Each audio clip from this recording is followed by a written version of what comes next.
రేపటి రోజున సూర్యగ్రహణం ఉందని, ఆ సూర్యగ్రహణముకు పాటించాల్సినటువంటి నియమాలు, ఏ సమయంలో ఉంది, ఆ సమయాన గర్భిణీ స్త్రీలు కానివ్వండి, చిన్నపిల్లలు కానివ్వండి, ఎలా ఏ నియమాలతో ఉండాలి అని కొన్ని చూస్తున్నాను.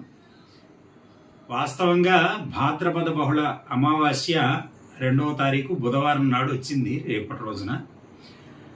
కానీ మనకెక్కడా కూడా సూర్యగ్రహణం అనేటువంటిది కనపడట్లేదు.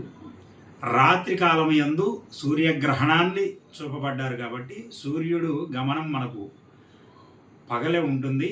ఆ రాత్రి సమయం ముందు మన దేశంలో భగవానుడు సూర్య భగవానుడు కనిపించడు కాబట్టి మనకెక్కడా కూడా పాక్షికంగా కూడా ఈ సూర్యగ్రహణం కనపడదు.